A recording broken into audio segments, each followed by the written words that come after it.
Annyeonghaseyo. Good morning, everybody, and welcome to this session. Welcome first and foremost to all of the audience here from Korea and from different parts of the world, including Minister Hayem from El Salvador, and of course to our panelists who I'll introduce in a little bit. But to begin with, our distinguished guest who's going to make the opening remarks, Vice Minister of the Ministry of SMEs and Startups of Korea.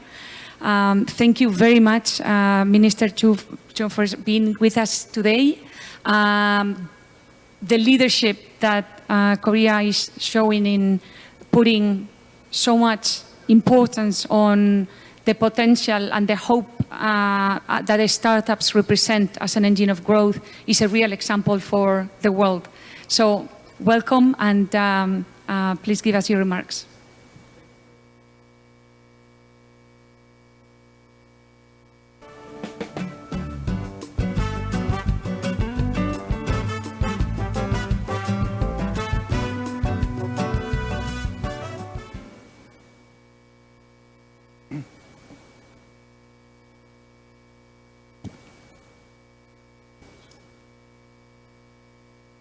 Distinguished guests, ladies and gentlemen, bienvenidos a Korea. My name is Jo Ju-hyun, Vice Minister of the Ministry of SMEs and Startups of Korea. I'm very happy that MSS Korea and IDB jointly hold a seminar today under the theme of Engine for Growth, Fostering SME Innovation and Startups Ecosystems.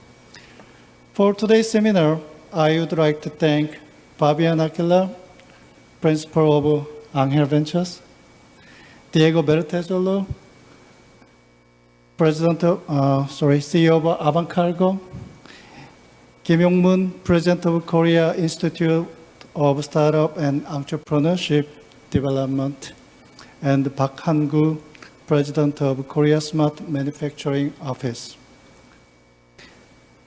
My special thanks go to Irina Arias Hoffman, CEO of IDB and the moderator of this seminar. I would also like to extend warm greetings to all the officials from LAC government, the representatives of companies, and IDB staff. We are living in a turbulent era of the fourth industrial revolution, COVID-19, and digital transformation. In the midst of this trend, countries around the world are focusing more on fostering innovative SMEs and startup ecosystems. In particular, LAC and Korea have made significant achievements by promoting innovative SMEs and startups. The startup analysis company Crunchbase ranked Latin America as the fastest growing region in the world for venture funding in 2021. Venture and startup investment in LAC region is rapidly growing in various fields such as fintech, logistics, e-commerce, tourism, and accommodation. These accomplishments in LAC region are well proven by 28 new unicorn companies between 2021 and 2022, with $2.4 billion in fundraising and $15.7 billion in venture capital investment in 2021. With the Vision 2025 for inclusive and sustainable economic recovery in LAC region, IDB has also spared no effort to support the startup ecosystem and the digital transformation of SMEs. Korea has also strived to nurture a startup ecosystem through public and private partnership and cooperation. As a result, Korea has grown into a startup powerhouse, attracting global attention. Korea venture and startups have also played a key role in creating youth employment. For SMEs innovation, MSS Korea is also endeavoring to build smart factories for manufacturing SMEs and provide optimal solutions using artificial intelligence. Ladies and gentlemen, let's join hands together for Latin American and Korean startups to create new business opportunities through openness and innovation. MSS Korea will support growth of startup ecosystems in both sides by establishing a venture fund with IDB. I have also made a strong commitment in sharing policy experiences on Korea's startup ecosystem and SME's digital transformation with LAC region. I hope that today's seminar will serve as a great platform for both sides to develop and prosper together in the areas of startups and SMEs. Lastly, I would like to share with you a short video of MSS for your better understanding of what the ministry does in Korea. Thank you. Muchas gracias.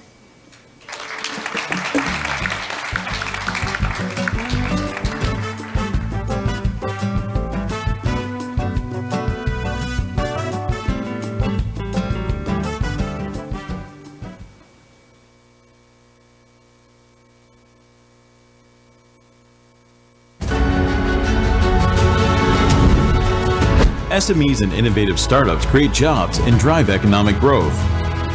The Yoon administration set the vision of promoting dynamic and innovative growth by pursuing economic policies centered on the private sector.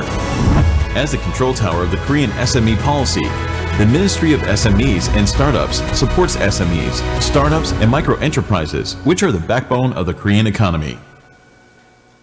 The Ministry of SMEs and Startups, or MSS, strives for an efficient operation and implementation of pan-governmental SME policies and programs through scientific database performance evaluation. About 6.7% of Korea's total expenditure is allocated to supporting SMEs, valued at $30.1 billion in 2022. The MSS supports startups and venture businesses as the engine of Korea's innovation. We endeavor to facilitate startups in Korea's leading sectors of semiconductors and artificial intelligence and supports them to lead the digital economy by providing the fund of funds. As a result, 23 Korean startups have grown into unicorns. We have created 7 Korean startup centers to promote their global access and support foreigners' domestic business to attract and retain overseas talent into the domestic ecosystem. The MSS supports the growth of SMEs and promotes their overseas market access by providing necessary help for SMEs at each stage of their growth, from technology development and commercialization, financing, hiring and educating skilled workers, public purchasing to export incubation. In addition, we help SMEs grow into global businesses by preventing unfair business transactions with large businesses and stimulating win-win cooperation, such as introducing a supply price indexation system. The MSS assists business stability of 6.44 million micro-enterprises in poor working conditions, which account for 93.5% of the total businesses, by providing policy financing through direct loans and guarantees. We also support small merchants to introduce smart devices and e-commerce to help them adapt to a changing digital environment caused by the pandemic. Furthermore, we foster anchor shops in local commercial districts, create their brands, and infrastructure to bring vitality into the local community. The MSS helps boost the sagging local economies and realize a balanced growth by designating 32 regulation-free special zones and 19 technoparks. In special zones, SMEs can freely develop new products and sell them without restrictions in the new industries, such as autonomous vehicles, hydrogen cars, blockchains, etc. In addition, we designate technoparks as clusters for innovative businesses to foster and support anchor firms that can lead core industries in each region. The MSS strives to make a contribution to the international community by sharing Korea's experiences and know-how on economic development and SMEs promotion with individual countries and international organizations, such as OECD. These days, SMEs are experiencing complicated crises caused by rapid changes in domestic and global business environment, such as carbon neutrality, disruptions in global supply chain, and a rising interest rate. The Ministry of SMEs and Startups, as the coordinator in Korea's real economy, will try our best to make SMEs utilize the current crisis as an opportunity and lead an inclusive digital economy.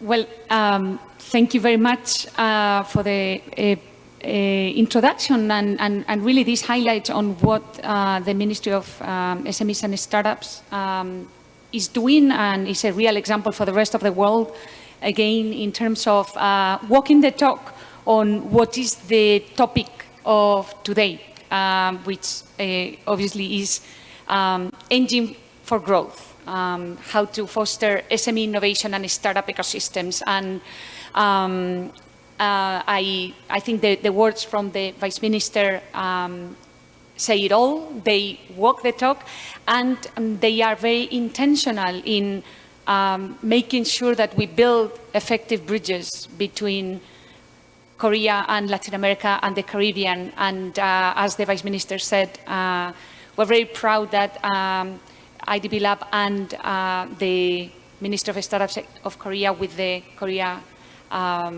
Venture Investment Corporation will set up an investment vehicle to channel more investments into startups in Latin America and the Caribbean, and hopefully many JVs, some of which we're going to hear today. So welcome again. I'm Irene Arias Hoffman, CEO of IDB Lab. This is the innovation arm of the Inter-American Development Bank.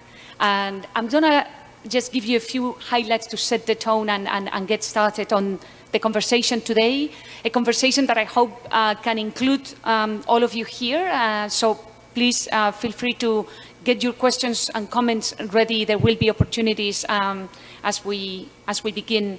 But before I go into my presentation, I just wanted to again introduce our panelist, Fabian Aguilar, the principal at Angel Ventures. I think we'll have an opportunity to hear about a great example of a leading venture capital fund from Latin America and the Caribbean that has already gone the extra mile in terms of being the first one to have a presence in Korea and again build more of those bridges together.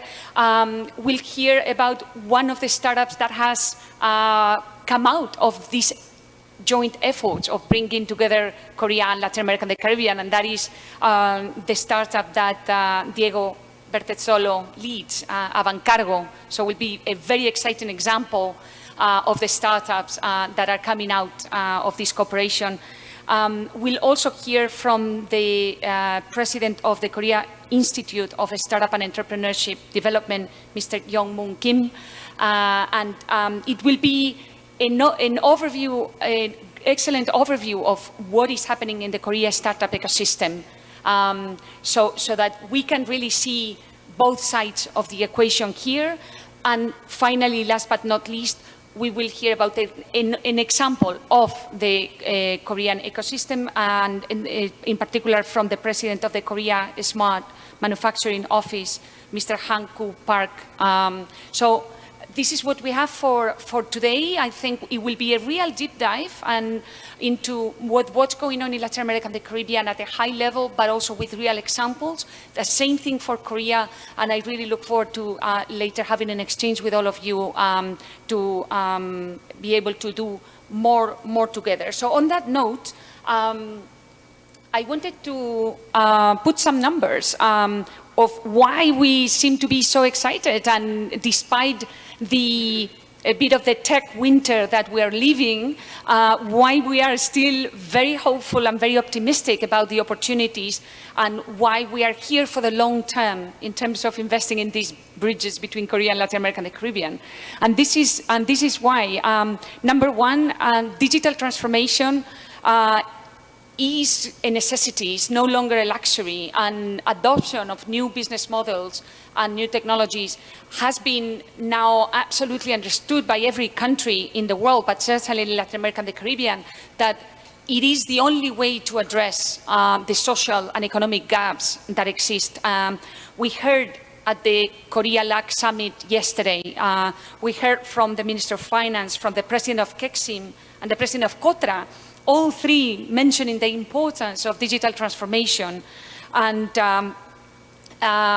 Fabrizio Perti from our Integration and Commerce Division manager who has led this event, mentioned that there is a fast growth in commerce between Korea and Latin America and the Caribbean. It has multiplied by 6-fold in the last few years, but that it's fast growth, but it's a few countries and a few products. And it is quite similar to what we are seeing in the startup ecosystem as well.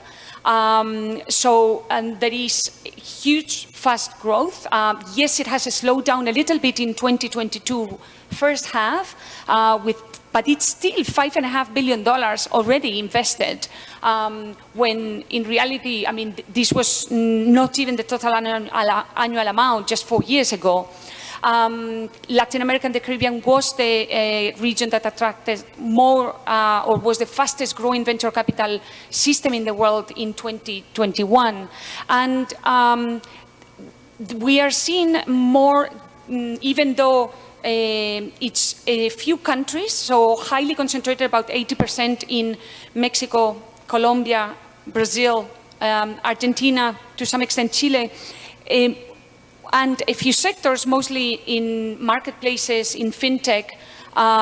We are seeing recently some more diversification. And again, I think what we are going to hear today are good examples of that, and the massive opportunities that exist in other verticals, but that are leading and going to follow the examples of a lot of the already successful companies. 28 unicorns were born just in the last couple of years, for a total of 54 today in Latin America and the Caribbean. There are close to 25 here in Korea. So both, you know, there is a lot of potential that we can see here. Some of the examples in fintech, of course, in financial services, that was, as in many other parts of the world, the sector that was more easily disrupted, and therefore you see a lot of champions there, like Nubank, and also dLocal in the payments area. But you see also more companies emerging in some of the other verticals.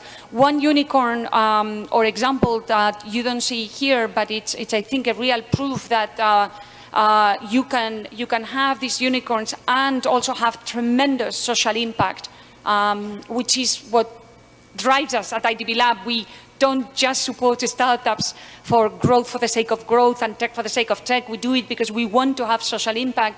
And that is Betterfly out of Brazil, Chile, that is providing insurance services and benefits for low-income population. And it's the first social unicorn listed in the United States. So I think there are unique companies, so these are no longer copycats from other regions. There are unique companies emerging from Latin America and the Caribbean, therefore also very interesting opportunities for startups and companies in Korea to partner with them and build those synergies.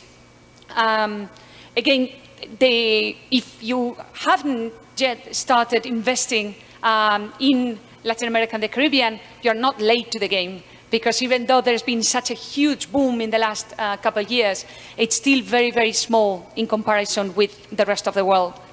The main opportunities that we see, of course, is still deepening on fintech, but with more specialized solutions. At the end of the day, there are still more than 200 million people unbanked. We see a lot of opportunities in digitization of SMEs. I think the Vice Minister mentioned it as a priority as well. We see that there is a lot of there is relative good connectivity and internet penetration.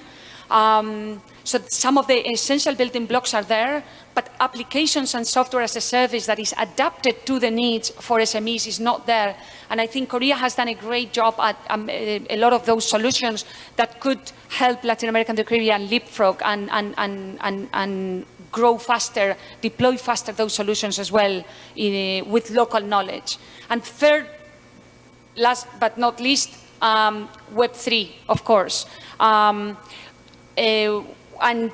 I think this is a new reality that we are seeing emerging, the new digital economy built on the digital rails of blockchain technology, and what that offers in terms of the opportunities for anybody, everybody, in the 650 million people in Latin America and the Caribbean having access to a digital wallet that allows them to transact, to monetize things that were not able to monetize before, and be part of the formal system and access better services. And I think we have great examples of some of the companies that are emerging. Now, this is not plug and play. Building bridges and making companies emerge and succeed and build businesses together across geographies so distant and culturally so different from each other, like Korea and Latin America and the Caribbean, is not automatic.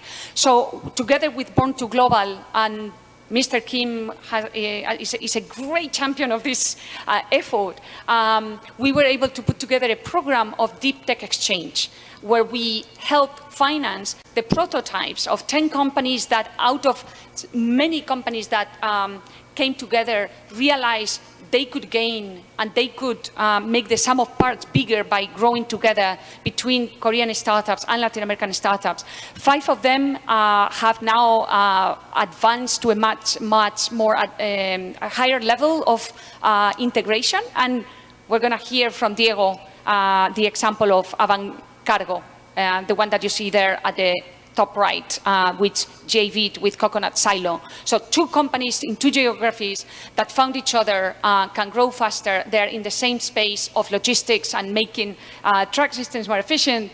So it's solving a real problem, and together they can grow faster. We want to see many more of these examples, and we're ready to support them from IDB Lab together with the Ministry of Startups of Korea.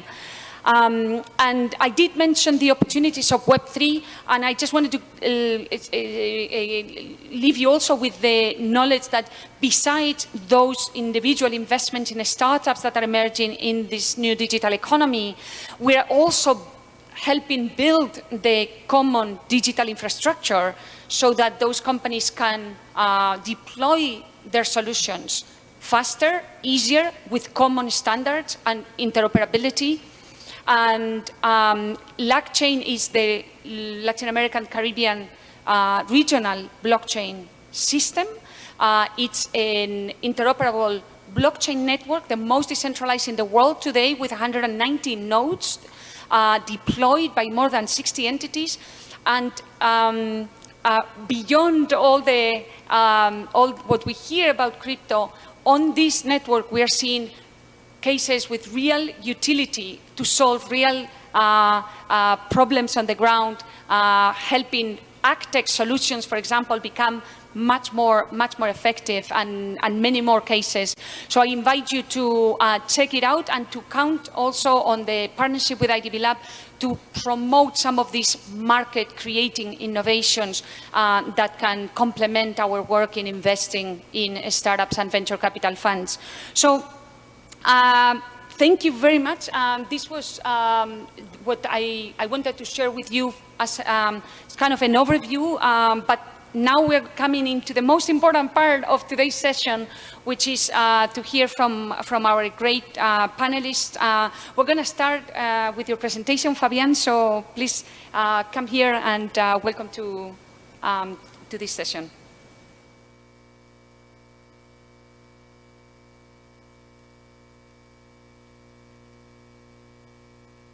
Thank you, Ren.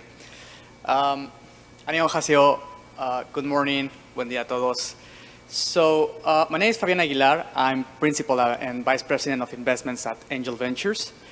Angel Ventures is one of the largest Mexican venture fund managers that operate in Latin America. And we are proof, actually, that we are the only, as far as we are aware of, we are the only venture capital manager that has managed to invest in Korean startups and promoted a bridge between Korea and Latam through the art of entrepreneurship. So I'm going to walk you through what this big, tremendously outstanding and amazing case is, as well as give you a couple of numbers of what we are. We have more than $150 million on the management with 2 funds. We have made 78 investments across the whole Latin America region. I'm going to talk a little more about that. But the interesting thing is, in 2008, we approached KVAC, the Korean Venture Investment Corporation. And we decided that Korea shared a lot of interesting things when it comes to entrepreneurship, innovation, and the way that Korean entrepreneurs develop their startups caught our attention. So that's why KVAC is one of our LPs in our fund. And we can't be more thankful because they open up to us the Korean ecosystem. And we managed to make 3 investments. These are, as you can see in the slide, the first 3 investments that we have made so far. And of course, these companies, each one of them are in different industries, but also in different stages. So Angel Ventures, it started operations since 2008. So we have been in the market for quite a bit of time. And our philosophy is just to bring Latin America together through the art of entrepreneurship. But now we are adding Korea as well, because we think that the nature and the innovation of the region is what brings the most successful cases as of right now. So Angel Ventures, we have achieved 3 unicorns in our portfolio. We are a profitable fund. And we drive inclusion as well, because 47% of the staff that work in our portfolio are women, which I'm sure we are really proud of that. We also are a multicultural fund because we have investors and LPs from 15 countries. And our philosophy is to drive our entrepreneurs to become better citizens in the world. So that's why we are subscribed to the United Nations Principles of Responsible Investment. But of course, not only the capital that flows into Latin America is enough. Most of our portfolio companies have raised a combined amount of more than $1.5 million US in co-investments. And as you can see in the slide, these investments come from a myriad of investors in Asia, United States, and Europe. And we are very happy with our co-investments so far. So SoftBank, POSCO, DSE Investment are part of our co-investors, and we have a tremendous relationship with them. But also in the US. Why? Because, of course, Mexico is right next to the US, and of course, it is easier for us to actually engage in those businesses.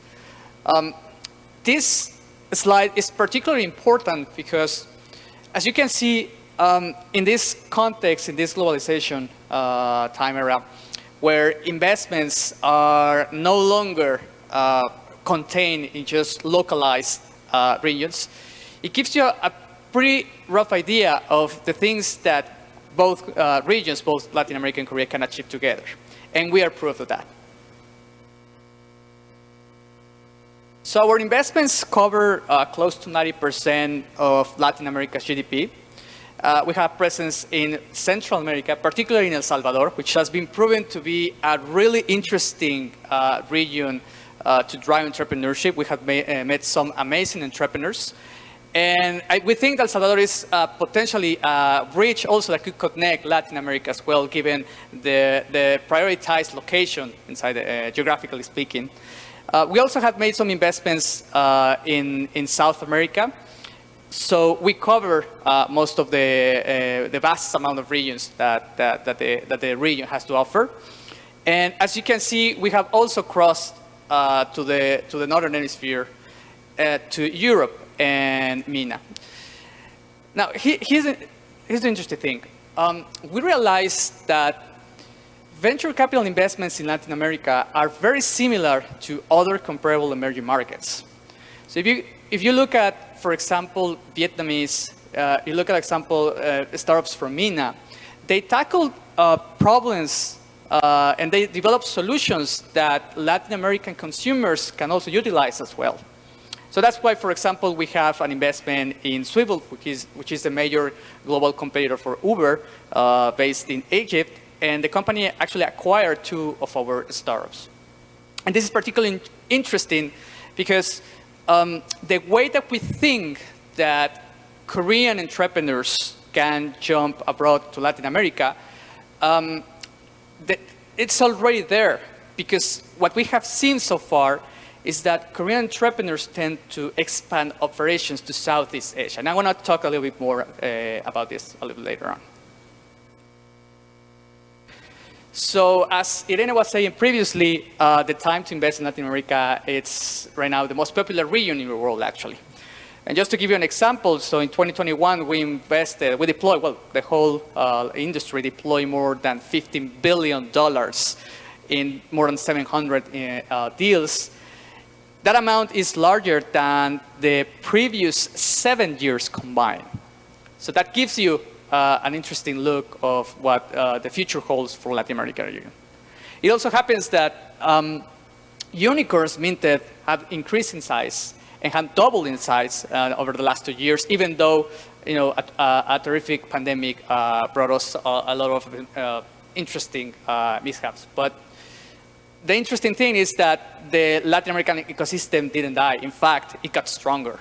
And you can see at the bottom right corner that deals are getting larger and exits not frequent. So now is the time for Latin America to be at the center of the entrepreneurial stage.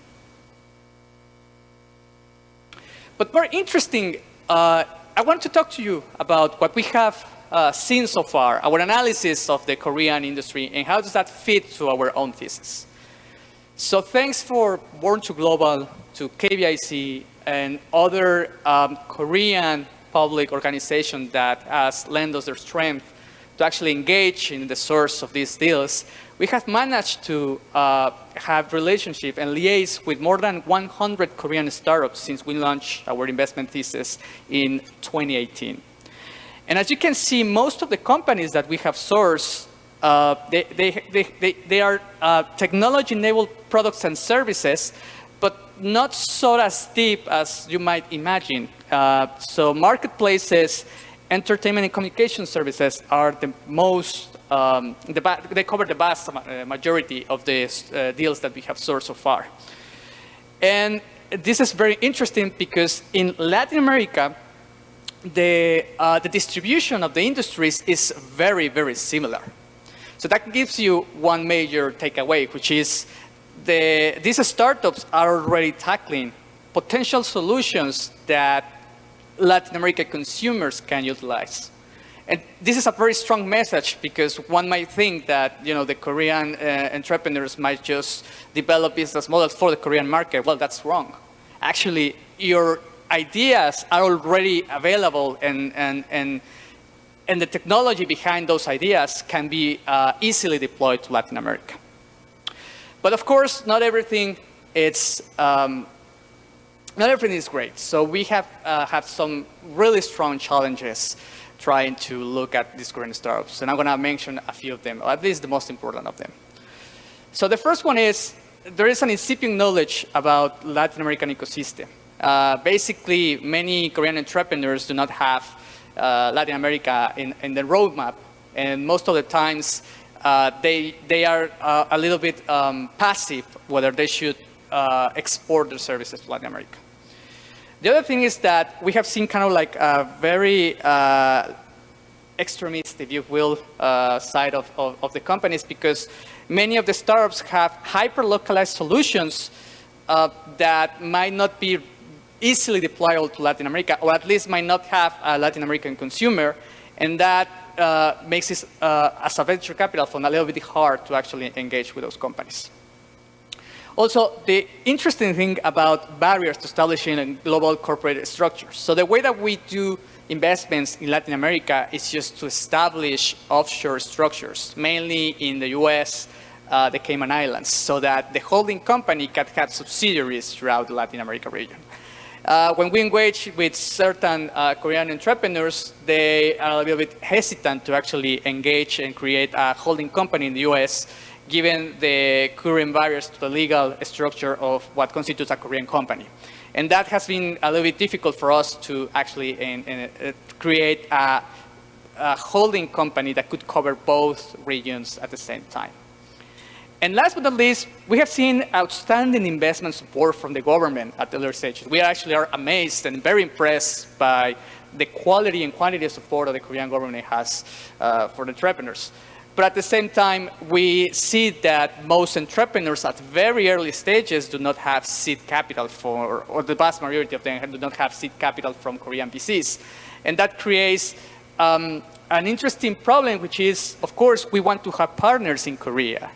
We, of course, have the Korean government supporting the entrepreneurs, but we also would want to have the private sector engage with Korean startups in the same way that we, as a Mexican fund, we are a private entity, are engaging alongside the local Latin American governments to support these startups. So these are kind of like a few of the challenges that we are facing, but I'm sure that we can come around them. And I'm pretty hopeful that we can actually engage in those conversations to get positive results. And last but not least, I'm going to talk to you about our greatest investment in Korea, which is Craver. So we are proof, this company is undeniable proof that the entrepreneurial relationship between Korea and Latam are very successful. This is a Korean startup that specializes in K-beauty and cosmetic brands. So interestingly enough, we invested in the company in 2018, and we spent a lot of time working with the management team. Given the challenges that I previously talked about, we happen to have some of them in this company. We managed to solve them. Today, the company, more than 90% of the revenue comes from global markets. And this is particularly important because Craver has operations outside Korea, mainly in Southeast Asia. And this is a particular point. 50% of the workforce speaks two languages, which of course this helps how the company engages with business outside Korea. So these are a few of the highlights and the investment rationale of why we decided to invest. So when we made this investment, we thought ourselves, well, we want to continue to do exactly the same success case as in Craver, but how do we do that? So we took our knowledge and wisdom from 104 startups, we crunched some numbers, and then we came up with what we think is the best candidate, the best Korean and Latin American startup that can expand operations to each other region. And these are the 7 components that we think could make a really interesting Korean startup. So the first one is they use Southeast Asian operations to navigate in Latin America. And as I said previously, for those startups that are engaging in Southeast Asia, you are ready to engage in Latin America. Why is that? Because, as I said previously, we share a lot of common traits when it comes to the use of products, the problems and the pains that both consumers have. They also navigate in highly regulated environments, which means that highly specialized products might bring some barriers to export the product. But also, and this is the most interesting part, and it must be paramount for entrepreneurs, is it needs to target core emerging major problems. So things like urban density and traffic, obesity, low cost, but at the same time nutritious food, underbanked population, supply chain inefficiencies are the key sectors that Korean startups could actually tackle and tap into the Latin American market.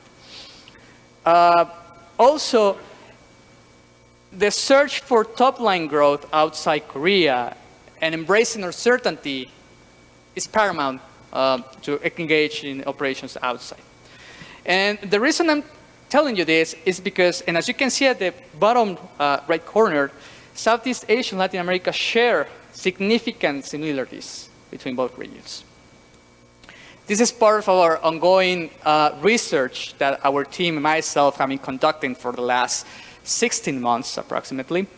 And my request for all of you that are listening to me right now is please take a picture of this slide and share it with your Korean partners, your Korean friends, because we think that this is a potential solution to increase activity in the region, to increase activity in both Korea and Latin America and bring the gap closer, right?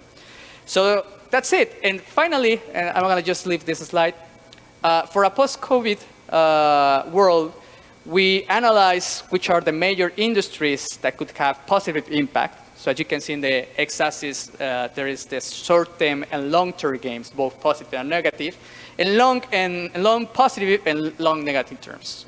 So we think that these are the futures of industries that could benefit both Latin American and Korean startups.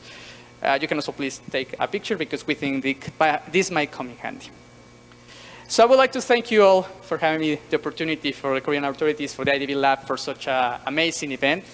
And we are waiting for you, Korean friends. So thanks so much. 감사합니다.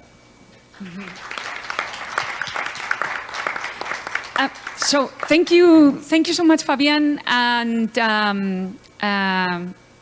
we look forward to continuing working together. IDB Lab invested in 2 of the 3 funds that Angel Ventures has, so we're in this together. And congratulations on being the first fund manager from Latin America and the Caribbean that has gone this far to be here. To complete the sort of the overview and the picture of how Latin America and the Caribbean can partner up and can do more with Korea and what the opportunities are. I want to invite some comments before we dive into the specific example that Diego is going to show us, and in particular, perhaps Minister Hayem from El Salvador, just to open it up and make this session a bit more participatory. It'd be great to hear from you. Thank you, Irene. Very interesting conversation that we're having this morning. I'm happy to confirm that El Salvador is now speaking the same language that you're all talking this morning. Unfortunately, El Salvador has been behind in promoting the innovation within the country. And I remember years ago someone saying, El Salvador, it doesn't make sense to invest in El Salvador because there is no critical mass of startups and innovation. Fortunately, that's part of the past. And now El Salvador is living a completely different reality.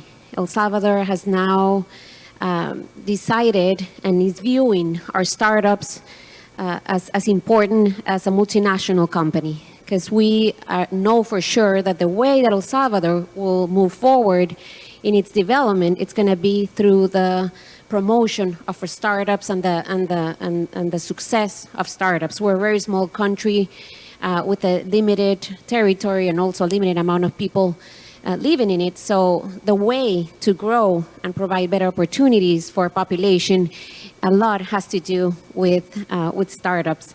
And just to share a little bit about where we are today, back in 2020, in the midst of pandemic, El Salvador started a competition in order to start creating the culture of entrepreneurship and innovation. It was already happening because entrepreneurship has always been there, innovation has been there, but unfortunately, it was not being fostered.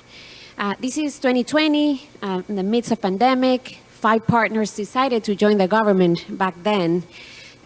No one was thinking about how we were going to grow and how we're going to promote something new in the middle of the worst days of pandemic, but we had 5 people who believed in this. Today, we have more than 50 institutions that have joined this ecosystem that we're building. These include common spaces, incubators, universities, big companies, big technology companies like AWS, Microsoft, different government institutions, startups that have been successful, new startups. So everyone is now part of this new wave that we're seeing in El Salvador. To relate to what our conversation today, we're looking forward to linking our startups that we're now seeing This year we had 119 startups in this competition. It's a global competition. It's an entrepreneurship World Cup. I don't know if you're aware, but the same way that we have the soccer World Cup, we have the entrepreneurship World Cup, and El Salvador is now part of this competition. We believe there's a lot of potential, and we believe that we're not going to be able to achieve all our goals by ourselves. And linking our entrepreneurs and our startups with other startups within the region, the Latin American region, and also with Korea and other countries that are more advanced, that's key in order to push forward these new policies in El Salvador. So just to close, unfortunately I have to run to another meeting. For us, again, startup, same treatment and same support that a multinational company needs in order to establish in El Salvador, and we're working together to link our startups with financing, with accelerators, with incubators, with everyone who wants to be part of this process. So I just wanted to take this opportunity to make a small commercial and invite everyone to come to El Salvador, to get to know more about El Salvador. We're willing to share more about El Salvador and be part of something that we believe it's going to be big. Thank you very much. Well, thank you. And by all means, let's make this participatory. So if anybody else wants to make comments at any point, please raise your hand. I think it's a great illustration of where the region is going. We did not have this kind of conversation, and this a Minister of Finance speaking, putting startups on the map the way that Minister Hayem just did. So I think it is a good moment. And we, of course, you know, Argentina has been a great birthplace of many, many startups, including those that have become unicorns out of Brazil. They are actually, you know, Argentinian founders, many of them behind them, like Mercado Libre. Diego is going to present to us Avancargo and how you succeeded in doing a JV with the Korean startups. So, adelante.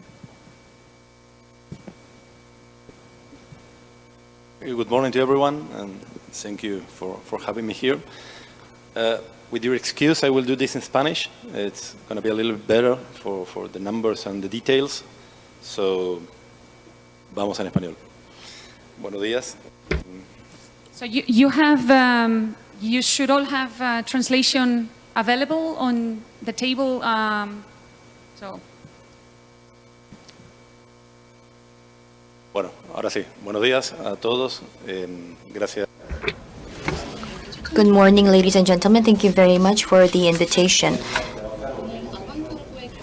Today, I would like to share with you the experience of Avancargo. I would like to go into the current status, and as was mentioned by Irene, I would like to talk about what kind of experience we had with Korean companies in building our joint venture. So before I go into our business, let me just give you an overview on the company. So first of all, we are in the area of the trucking industry. So we are in the market of mid to long distance transportation of trucking, but there are many challenges in this market right now. I know that there are many commonalities around the world in the trucking world, and I think that I can divide up the items into the following categories. So first of all, I want to mention that the trucking market accounts for 85% of the total freight market. So it's mostly land transport. We carry commodities and agricultural produce, so less in air freight and shipping, but more in this land transport. So you can see that there is great potential here in this region. And the second characteristic that I would like to mention regarding the trucking market is that the market size in itself is $270 billion, and more than 80% of this market is concentrated in 6 countries, including Brazil, Mexico, Argentina, Colombia, Chile, and Peru. And let me now go into the challenges of this market. And Avantcargo actually was established based on its purpose and objective to overcome these challenges. And I want to mention that one is that more than 90% of the carriers are SMEs or SMBs. And they're mostly, a host of these companies are family owned and family run. So I can say that this market is concentrated with many SMBs with 2 or 3 trucks in their fleet. And they are not digitalized. In many cases, they would use WhatsApp for your business. So in terms of operation, it's true that their processes are not as refined. Therefore, we thought that if we can somehow match the business with the market, we would be able to unlock a lot of potential. So that's what we wanted to focus on. And another point that I would like to mention is the idleness aspect. In other words, they go full with cargo, but when they come back, it's empty, and they have to travel with empty containers. In the case of Argentina, we have more than 190,000 SMBs in this business, and 4 trips without load, which leads to lost opportunities worth more than 20,000 USD per year, and it leads to higher costs, and such costs are transferred to the price. So I think this is an area where we can actually identify an opportunity. Avantcargo is like a marketplace. So what we do is connect the shippers with the trucks. And we wanted to find a way to resolve the challenges that exists in this business. We offer on-demand service.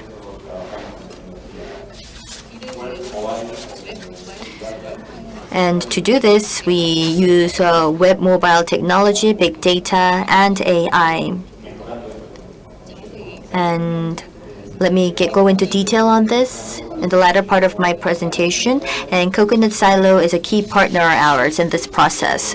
What we want to do is enhance transparency in the market. Currently, Avantcargo is operating in 3 countries. We've been in the business in Uruguay and Chile for quite a long period of time, and there are more than 72,000 audited trucks in our platform, and there are more than 1,800 shippers that work with us on the Avantcargo marketplace. What we're actually doing is growing in both quantity and quality. We're seeing the business grow, not only the market. And we can see that we're having a positive footprint in the market based on our business. By using technology, we enable users to tap into this technology to make better decisions. So we're seeing more of these cases. And this, of course, has a positive impact on costs as well as price. Let me now go into some of the activities that are underway with IDB and Born to Global, and with their support, we've been able to operate a joint venture with Coconut Silo. And let me now go into some of the key achievements. Well, it was within the pandemic. It was early 2021 where we decided to take part in this project. So it was about developing this opportunity, and jointly with a Korean venture company or a startup, we've been able to unleash this great business opportunity. So as Fabian has mentioned, it's very difficult to find the right batch. But Coconut Silo in Southeast Asia had extensive experience already in that region, and we were able to understand that they also had a similar business trajectory with Avantcargo and similar experience. Coconut Silo first went into Vietnam. It was their first overseas market, and they were able to identify some similar challenges. That country lacked the technology, and there wasn't a lot of capabilities in deep tech. Not only that, the truckers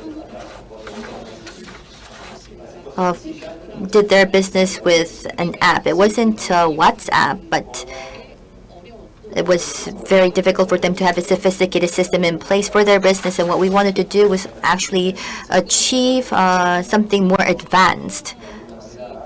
And I think that it's critical to make use of the tools at hand. We're seeing this field get more digitalized. And if we also look at those in the industry, it's true that there's a lot of resistance towards digitalization. In other words, the industry do tend to skew towards the traditional approach, and I think that this is a mindset that we do need to change going forward. Coconut Silo and Avant Cargo decided to join hands, and we did identify that the issue lies in connecting the demand and supply. So there was a matching issue. And LATAM and in Southeast Asia, there wasn't a sufficient infrastructure of digital technology. In the US and Europe and in other advanced nations, there are many companies such as Flight Combo. And you can see that these companies, for 10 years to 20 years, they continue on to develop their technology to introduce new systems, TNS and managerial software, and tools with regard to cargo and shipping. You can see that they've been developing this technology and been applying this technology into their business. And we thought that it's not just about developing the tools and technology, but it was also about making sure to have a marketplace to connect the supply and demand, to have a system that would make that matchmaking between the suppliers and the consumers. So there was this big, huge opportunity out there, and there was the will of the SMBs or SMEs to really grow their business, but we were able to understand that there wasn't a lot of support that they were offered with. So we decided to find a way to fill that gap. And for us and Coconut Silo, we knew that our most important purpose was to create a network. And for that network to emerge, we needed to digitalize the market. So it's about creating an ecosystem to have this market grow. So that's our ultimate goal.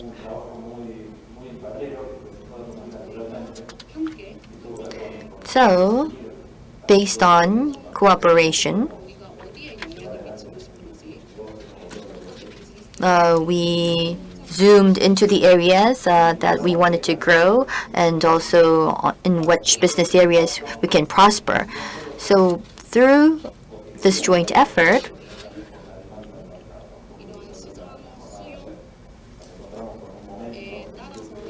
and based on market demand, we decided to evolve ourselves. Logistics solution and optimization solution was of course key, but we knew that there were other areas where we can have a positive impact. So we went into that and we decided to engage in various businesses that can enable all that. So with Coconut Silo, we're also in the areas of reducing carbon emissions and also other spheres with impact goals and to have a positive impact in the world. And education and training is of course key in the process. So what we wanted to do was enhance business accessibility, but also focus on the training and education of the workers in this industry. So we're focusing on that as well. So along with our JV, we are now in Uruguay. And in Uruguay, we're developing diverse technologies and we're expanding our business in that country. And just briefly, what I would like to mention is on our growth. So first, we built a business infrastructure and developed our business model. And by using this business model, we developed our platform. And as I've already mentioned, it was about launching an on-demand service on this platform. And starting from next year, we have a critical challenge at hand that we need to overcome or resolve, which is to develop services on all of these fronts. So all services that have to do with the ecosystem. So it's about scaling our services. Right now, we don't have enough digital tools, but we lack financing the most. So we do believe that these are the areas that needs to be improved. In other words, we do have the population that have no access to banks or financial services. We have also companies that have difficulty in financing. So in many cases, it's very difficult for them to get the funding that's necessary, and we are aware of this issue, and we believe that this is a key obstacle to growth. So what we want to do is put further efforts in this area. So if there are any questions, please ask them, and thank you. It wasn't planned like this, but it was the perfect illustration of all the points that Fabian had mentioned in terms of why it makes sense and where is that kind of sweet spot of collaboration between Korea and Latin America, and where you find companies that are trying to address similar problems, and those tend to be companies from Korea that have already stepped into Southeast Asia. We see the same with investors, so we're making a big effort to bring in more Korean private investors. Fabian mentioned how it's incredible how much public support there is in Korea for startups. What we want to see in parallel is also mobilize private Korean capital. And I think those funds that have already gone into Southeast Asia and invested in companies that have expanded there are probably the best targets. We met yesterday with KB Investments, for example. It's a very good opportunity and have the same experience that Angel Ventures has had in this direction. So that's what we would love to see. And we are now going to look at an overview of Korea and an example from Korea. I want to welcome Young-Moon Kim, the president of Korean Institute of Startup and Entrepreneurship, for your presentation. Thank you.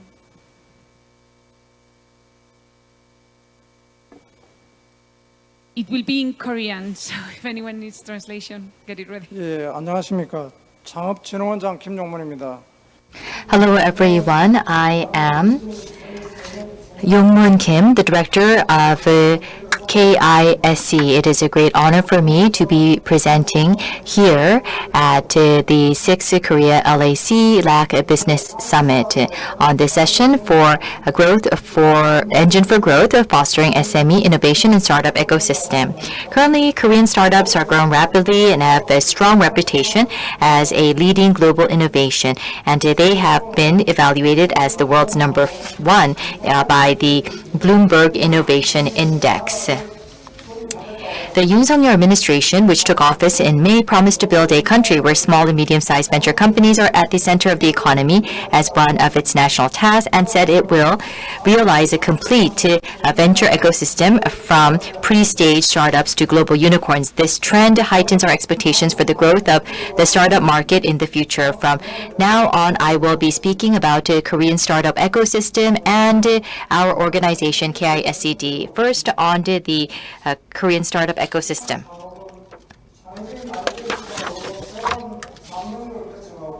In general, technology startups, which we collectively refer to as startups, mean startups that explore and challenge new business areas based on creative ideas. The startup company in Korea is a little bit different from other countries. And so in Korea, we define this as a company that is small and medium size when it has started its business and has less than 7 years of business experience. More specifically, companies within 1 year of startup are classified as startups. And we are seeing a rapid increase of startup ecosystem, and we are also seeing the number of venture investment funds increasing significantly. For your reference, the first venture boom occurred before the IMF financial crisis, and for the first venture boom, the representative companies include Naver, a portal company, which is now very familiar around Korea, and Daum, NCSoft, Nexon, and NeoWiz, which are leading the global game industry. It is characterized by the rapid development of information technology and the generalization of internet penetration, which has activated IT-related startups. And then the current second venture boom became prominent starting from the 2020s. And during this second venture boom, we are seeing more diverse forms of companies. As you can see, we see e-commerce, fintech, data platform, and O2O services. These are the areas in which these startup companies are entering into, and there are 15 unicorn companies that are in these fields, and they are continuously growing. As of July 2022, the number of unicorn companies in Korea ranked 10th in the world with 15. And this was announced by CB Insight. And despite the pandemic situation, K-unicorns have increased, and promising startups in Korea also received a lot of investment, and there is more interest in this area. As you can see, the number of startups and the number of employees employed at these startups are also steadily increasing every year. And this is a case in point showing the growth of domestic startups and providing the basis and foundation for new unicorn companies to arise. And like I said, the second venture boom became prominent around 2020, and the number of startups in the industry in this period is on the rise despite the pandemic. And in particular, the number of technology-based startup continues to increase in 2021. Despite the decrease of general startups. This is very promising, and this was possible because the government has shifted its economic growth policy from large companies to nurturing innovative small and medium-sized startups, promoting full support and carrying out bold institutional innovation. In addition, the fact that 80% of domestic startups are positively perceive this positive ecosystem in the future shows that there's a high expectation in this area.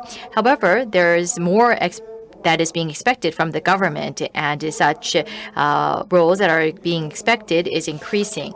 And as a result, reflecting the rising expectation, the Ministry of SMEs and Startups announced the K-Startup Global Entry Strategy on September 8th from 2023. It supported the growth and expansion of 9 global companies and to 270 startups with market dominance, and expanded the amount of support for overseas market expansion using global networks and infrastructure owned by large domestic companies. And we see that through the government startup support, new employment in startup has increased by 18.4% annually, and this is 3 times higher than compared to non-supported companies, and the survival rate of startup companies has also increased by more than 27%. And with this support, the average revenue per company has also increased significantly over the past decade. These figures prove that the government support for startups is contributing to the national economy, creating quality jobs and fostering corporate growth. These indicators were possible because the startup support budget has continued to increase every year since the government first compiled the startup support budget in 1998. In particular, the budget for startup support over the past decade has expanded significantly. The total support budget for 2020 was 849.2 billion won, and we are seeing that there's a lot of support being made in the hardware side, such as incubator centers and hubs, and software side, expansion of the horizon, and commercialization support. And now I would like to introduce KISED to you. KISED was created with the mission of creating jobs and contributing to the development of national economy through the scale-up of startups. It started off in 2008. It was established as the Institute of Korean Entrepreneurship Development, and then in 2011, it was designated as other public institutions, and in 2019, it was designated as a quasi-government institution, and in 2019, it was converted into a statutory corporation, and in 2020, the location was changed from Daejeon to Sejong. Currently, if you look at our organization, we have 4 divisions, 22 departments, and a total of 242 people are working at KISED. We have undergone a lot of change, which led to great growth. We saw that the employees increased by tenfold, and we are also seeing an increase in the number of companies that we support. So, based on the numbers of startup support, into 2021, it was 8,411, and in 2009, only 1,245. And also for the job creation in 2021, we estimate that it reached 140,000. In addition, the number of IPOs identified increased too. And through these various efforts, we were selected by startups as the most active public institute for 2 consecutive years. And particularly, we are providing support in various stages, so that for each of the stages, we provide information, education, and commercialization and market development support according to the stages in which these startups are in. And we provide mentoring, and also we carry out support so that they can go through a scale up. And the major support work that KISED is involved in is TIPS. It's a tech incubation program for startups. We're trying to nurture star ventures, and in order to do so, we are providing innovative public-private partnership model. And so an accelerator is selected, and this accelerator finds and invests promising startups on behalf of the government, and then the government actually makes the support.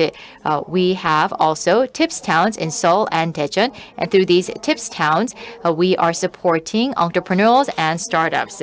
As was mentioned, TIPS supports commercialization by forming a reciprocal triple structure between technology startups, accelerators, and the government.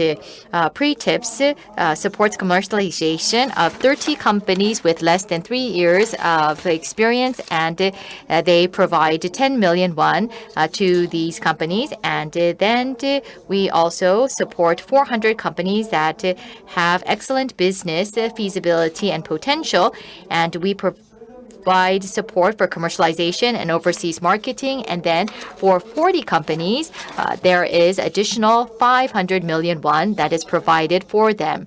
And I want to give you an example of some best cases. There is a company called Balance Heroes, and it is in fintech area, mobile payment service without linking to a telecommunication carrier, and EO Flow, development of patch type drug injector, and Lunit, providing accurate medical information by analyzing medical image data through deep learning technology, and Dot, which is a active braille using the watch display for the visually impaired.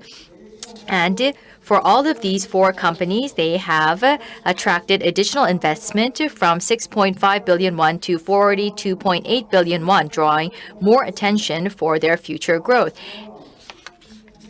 And KISED interacts with more than 60 global partners around the world, including the United States, the UK, France, Finland, Israel, and Singapore, seeking ways to cooperate while speeding up the globalization of domestic startups. taking this opportunity, I hope that we can foster exchanges with Latin America and the Caribbean countries in the future, and we look forward to achievements together. Thank you very much. Well, thank you, Mr. Kim. And I hope we can all visit Dijon Tipstown next time we're here. And congratulations. I think that it's an incredible example for other countries of the kind of support that has had tremendous benefit and has led to companies. DOT is one I know, it's a great company.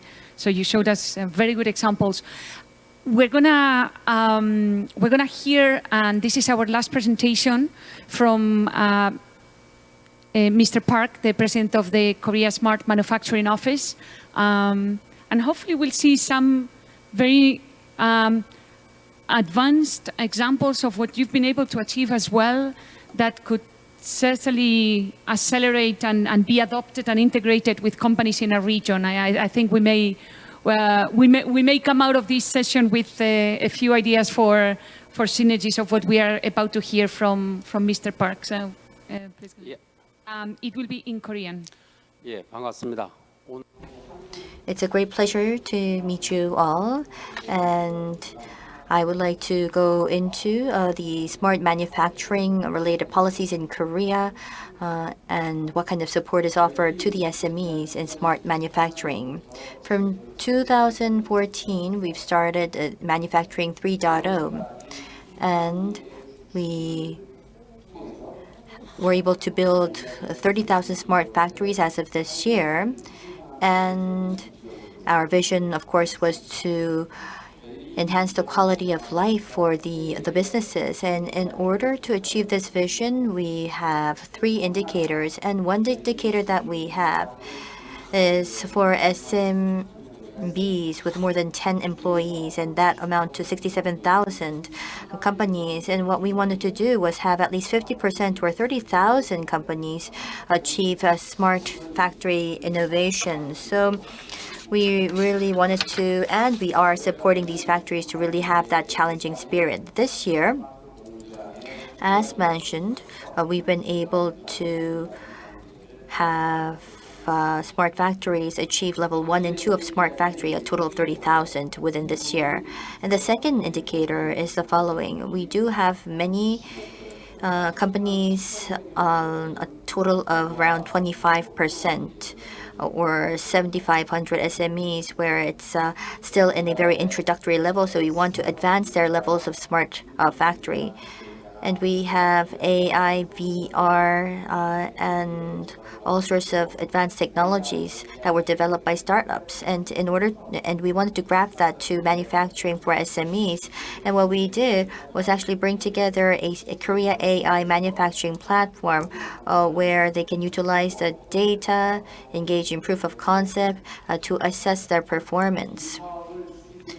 And based on this program, what we're particularly focused on, if you go to the SMEs and if you go and visit the site, you can see that there's a lot of manual work that is involved. Automation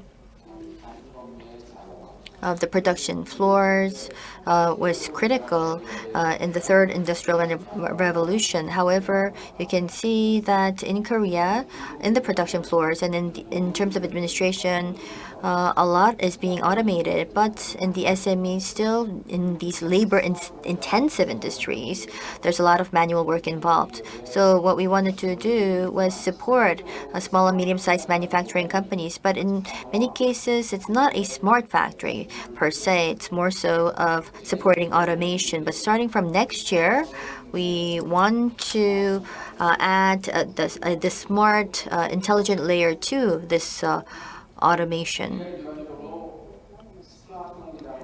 Typically, when we build a smart factory, we would think about a layoff of workers. However, based on our experience, we can see that we're seeing more personnel that is required. And we also see more employees and more jobs created in the suppliers of these automotive equipment. In many cases, the youth wants to work for a large company rather than an SME, and we thought that it had to do with wages, the level of wages. However, when we spoke with the youth, there was something more important than their salary. It's that the manufacturing sector was noted as a 3D industry, that it's a very difficult, dirty, and dangerous industry. And because there's a lot of repetitive manual work, the youth were quite hesitant to work for a small and medium-sized manufacturing company. So we thought that it would be important to change this working environment. So any 3D work and rote repetitive work, we think, should be switched to automation. And with this change and support, we're seeing more youth working for these companies. Until 2018, from 2014, we've been able to engage in these activities, and we've compared the before and after. Productivity increased by 28.5%, quality 42.5%, and cost was dropped by 15.5%. And we've been seeing an employment rate of an increase of average 2.6 employees, sales revenue an increase by 7.4%. So with the smart factory and with automation, we were able to raise the level of safety. That also led to a great reduction of industrial accidents by 16.2%. And you can see here, productivity increased by 28.5%, but sales revenue increased only by 7.4%. Well, if productivity goes up by 30%, typically revenue should go up by 30% as well. The two are correlated. However, most of the manufacturing companies, mostly SMEs, what they do is work as first, second, third, fourth vendors of conglomerates. So these SMEs that supply the parts and components, if their productivity goes up by 28.5%, in many cases it's not directly linked to an increase in revenue, because it means that the final product needs to sell better, and only then will we be seeing their parts and components also sell, which would of course lead to a direct increase in revenue. However, due to a contraction in the demand for final products, it did impact the SMEs. So starting from last year, we thought that rather than trying to support individual companies in their smart innovation, we thought that within the supply chain there may be 10 or 15 vendors or suppliers, but we thought that maybe if we have a platform where they can all benefit from, and if the companies for full 3 years start off with smart innovation from set level 1, level 2, and 2.5, we thought that that would be for the better, and that's why we have a digitalized cluster program that we're running for the supply chain. So for the tier 1, 2, and 3 vendors in the supply chain, and this cluster, if they all put in the efforts, and if they can create a digital factory and a smart factory, and if we can have them share information, share data, and create new value, we thought that that would be the better approach. So we're actually supporting this endeavor right now. And as you are very well aware, in 2011, Industry 4.0 was something that was declared in Germany, the so-called manufacturing renaissance, and there's a lot of smart innovation going on. However, the yardstick is all different depending on the country. So we thought that since we have all different standards, how can we find a way to assess the level of innovation in the individual countries? So what we did was to tap into the lighthouse factory approach by WEF. You can see that if you do achieve more than 5 of the use cases, that company would be certified as a lighthouse factory. So this is a WEF lighthouse factory approach. And for us in 2019, we saw POSCO designated as the first lighthouse factory, and LS Electric in 2020. And this year, LG Electronics is certified as a lighthouse factory. So we thought that for us as a business, to be a lighthouse factory, we've actually made applications twice, but we weren't able to satisfy the 5 use cases, so therefore we're not registered. And starting from last year, what we wanted to do was to select 10 or 15 potential candidates to become lighthouse factories. So for 3 years, 400 million won would be supported for these individual companies, so that the companies do cater and satisfy the criteria, and even do more than that, and go beyond the criteria. So that's a project that's currently underway. And in addition to that, companies, when they engage in MES or ERP, in many cases, it's all built in-house.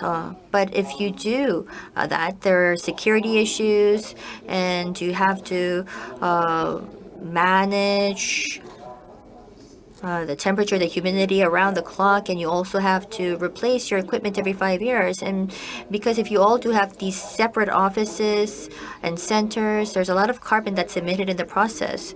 So we thought that all of these solutions that are built in-house in the premise, and these separate premise, maybe can be migrated to the cloud. So this is another project that we're supporting. So it's cloud computing, basically. And if we do have a cloud computing environment, the ERP, MES, and the AAS system, you can see that what would happen is when you do introduce ERP and MES, and if there are any new systems that are added to that, there would be costs in the transmission of signals and communication, so it would actually bring up costs. So we thought that in one single platform, if we can have all of the solutions that's necessary for the SMEs all embedded in the form of plug and play into a single platform, we thought that that would be very much effective and beneficial for the company, so that's why we're supporting that project as well. So in this cloud computing environment, if you use these IT resources, 4 businesses can emerge. First would be managerial, R&D, and production data, and such data would be confidential information. However, you can see that this can be managed but still use public data, and there could be data that is necessary to be shared for the companies, which can actually bring up the value of the data. So bringing down inventory, bringing up quality, and not only that, information on the equipment and facility can also be offered to the supplier or the manufacturer of the equipment, so that remote maintenance can be possible. And not only that, raw data from the production floor or quality data, if it's accumulated, this can be shared with universities to develop AI, or for startups for them to develop solutions. So this data actually can be sold. So such 4 businesses can emerge from the cloud computing environment. So we believe that the manufacturing companies can, of course, achieve and generate revenue by selling their goods, but what they also can do is sell the information and data coming from their manufacturing process. So we think that this would be a new environment to emerge. And let me now move on to 2 cases. So this company was a company that was engaged in plating and heating for bolts. In the past, plating and heating was done by manual work. However, it led to a quality defect of more than 40%. So this was a critical issue. In order to reduce the defect rate, a software simulation and various IT was utilized. However, it eventually failed. So you can see that this actually came to our office. So in the past, it was using by the 5 senses, but this was all automated, and by utilizing AI and algorithm, you can see the monitoring is done not by the person, but it's all done by the system. So as you can see here, if you look at the plating, the quality increased significantly. In the past, defect rate was 40%, but it was dropped to 5%, and we were able to reduce the time spent from 3 days to 2.5 days. So that's one successful case. And another case has to do with steel making outlets. Temperature goes up more than 1,000 degrees, and there are refractory facilities that are involved, and it has to endure that. So once it's lit up, it has to continue on for years. But if there are any cracks, what would happen? It would reduce the lifespan. So it would be fatal in running this for 15, 20 years. So you can see that these refractory materials, it should not be porous. It's important to make sure that there is no other foreign or alien substance.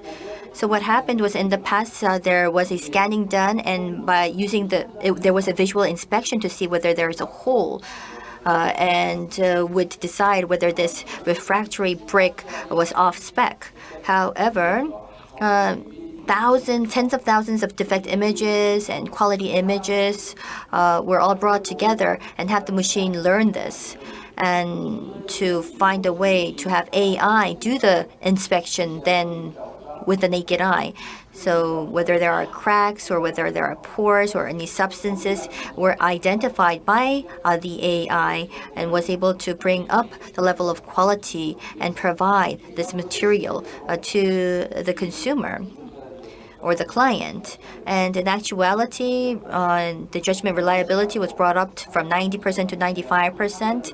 And in terms of the time spent, an individual had to take at least 1.5 minutes to check one screen. However, this was reduced to 1 minute when AI was utilized. So going forward, Korea and the LATAM region, I do know that in order to raise efficiency and effectiveness, think that there are many successful cases that can be possible. So I hope that we can share these success stories with one another. And starting from next year, what we want to do is particularly focus on adding a services layer to these manufacturing businesses. So in other words, to build together a digital platform business. So in other words, it's, as I have already mentioned, if let's say there's trucking between two sites, CO2 emissions are actually not focused from the manufacturing outlet, but it happens in the process of transport when raw materials are shipped from one place to another, so or products are shipped. So how can we reduce this? What we can do is optimize the distance between factories, optimize the logistics to have the shipping, the trips shortened as much as possible to reduce CO2 emissions, and the route can also be automatically optimized. So such a service for manufacturing, I think, could be beneficial. So we're trying to create this digital platform that can add a services layer for the benefit of the manufacturing sector. So I hope that we can share success stories together, cooperate further, and hope that we mutually benefit from that cooperation. Thank you very much. Thank you, Mr. Park. I also hope we can share success stories together, and perhaps some coming out of the session today. I think you already gave some ideas here to Diego of future integrations as you are bringing us into the future applications of AI and cloud computing at an advanced level, and certainly. So thank you for all those ideas. We have about 15 minutes only before we break for lunch and finish this session. So I'd like to invite anyone in the audience who may have a comment or a question, please raise your hand. And there is a mic over there, I believe. Yeah. you will get one right now. And here to my panelists, please do think ahead as well in terms of some comments. I'll invite you after as well to give us some reflections and some final messages before we close. 안녕하세요. 제 이름은 Daniel입니다. Sales manager from Manutata, Peru, and Manutata, Korea. So my question is for Diego. Diego, we are based in Peru. We are suppliers of superfoods from the Amazon to protect the Amazon rainforest. But actually, we have a main problem, just the access to the phones. So how did you solve that issue to have the capital to grow and expand your business? And what is the main strategy that you apply? Because right now we are waiting for 4 years to the investment that we are looking for to open a footage division and to bring more value to the rainforest. 감사합니다. Yeah, it's working. So sorry if I understood well, how do we need to fund in early stage the company? That was the question. ¿Cuál fue la principal estrategia que ustedes aplicaron para acceder a ese fondo que necesitaban para expandir el negocio? Yeah, so in order to grow the business, it's about how we can actually get initial funding. Long journey. You know, in Latam, in South America, it's not easy, the early stage funding. Basically, we did the regular path of any startup, friends and family, early stage. We've got like $200,000 from some fools out there helping us. We built the first MVP, and after that, yeah, we've got to some more institutional funds, corporate funds. In our case, we got funded by Globant Ventures, Murchison Ventures, which is a big corporate fund in Argentina, and other 3 family offices in the country. But so far, what we achieve, it's with a small amount of money. We didn't get yet to a Series A, for example. So we are still building like a mixture of investment and bootstrapping in the last years. I don't know if I answered the question, sorry. No, thank you, Diego. It's great. We're in the same boat. So in the last few minutes, I wanted to also get some reflections of what you learned from this discussion today, and any message that you want to leave us with. Okay, please go ahead.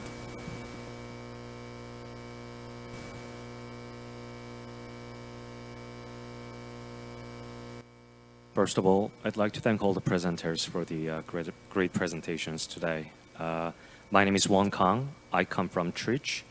We are a global platform business that provides fulfillment services in which we connect suppliers and buyers in agriculture. And my question is actually for Senior Diego.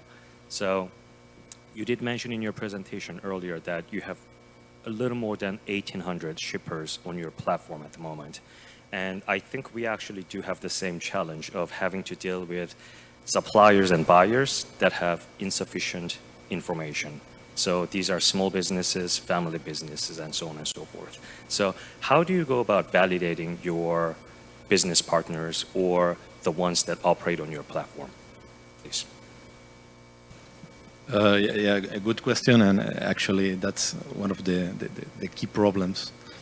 In our case, apart from the big picture, from the 1,800 shippers in our case, we focus on, we provide a service, 90% of our services focus on 300 customers, which tend to be bigger, more medium to big companies. And we have a more, sorry, I'm finding the word, fragmented side on the carrier side, on the offer, right? So like we are balancing more imperfect information from the carrier side than from the shipper side. But it's a big challenge, and that's why I was telling in my presentation that I believe that one of the challenges for our kind of services is that we need to get more data from users that are not regularly using the platform to be really deep in our service. And that's why the SaaS platform, it's somehow an idea to deal with that, to provide for this. Our SaaS platform, I didn't explain much, I don't want to be very long, but basically it's a freemium service where we provide the platform free for the small users, those that are more important for us in terms of information because we don't have much. So we are balancing an on-demand service with a SaaS service in order to get that information in a better way. Thank you very much. Thank you for the question, and for closing, may I invite Mr. Park for some final remarks?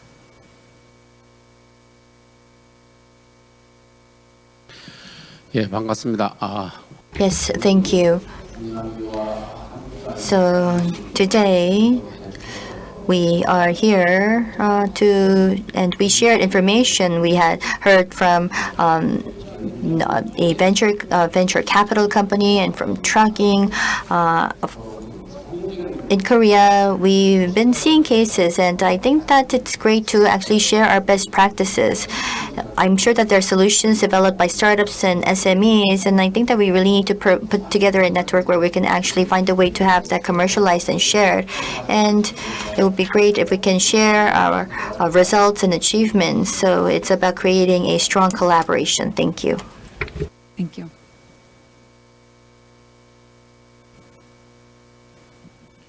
예, 창업진흥원장 김용문입니다. I'm Youngmoon Kim from KISCD, and while listening to the presentations, I thought about the global projects that we are carrying out. We are focusing our attention on Southeast Asia these days, but to be frank, we have not seen a lot of progress with our global efforts in LAC countries. And while listening to the presentation, however, I learned that the areas that LAC countries are interested in and the solutions that they need are very similar to Southeast Asia. And I was thinking that it would be quite meaningful if we could incorporate the success cases into our expansion plans with LAC countries. And so when we identify startups that are thinking of Southeast Asia as a target market, we will try to encourage them also to consider LAC countries. Well, that is music to our ears. Thank you. Diego, algunos mensajes finales. Well, in Spanish. Bueno, primero, gracias nuevamente. Creo que Yes, once again, thank you very much. We do know that there's a clear opportunity out there. And I do know that with collaboration between the two, we can create synergy. And it can be easier than what we think. I think that it may be not as challenging as we think. It could be actually easier than expected. So for those of you that want to advance into the LATAM countries, and if you do have any interest in the Latin America and the Caribbean region, please let us know. Thank you. Even in the audience, representation from Paraguay, if I'm not mistaken, too, and other countries. So I think we can certainly extend that invitation to all of you. Fabian. Well, first of all, thank you, everybody, for listening to us. I think it was a very productive seminar. I guess the thing that caught my attention personally is there's so many government institutions. I just learned about Cosmo and Startup Case. And it blows my mind every single time I come to Korea and look how big and vast the government support is. I wish that in both presentations there is some sort of relation to Latin America, which I'm really looking forward to. And I'm sure that the message, I guess, it got across. So for everybody else who listen to us right now, is Latin America is closer than you think, certainly. And please do, for everybody that is an entrepreneur, please have a look at Latin America. And for everyone else who has done some sort of business in Southeast Asia, it's not that difficult. Actually, you're going to encounter more similarities than differences. So you already have one foot, as of right now, in Latin America. You just have to give a little bit of push, towards the other side of the world, because we Latinos in general will be very happy to welcome you all. Thank you, Fabian. And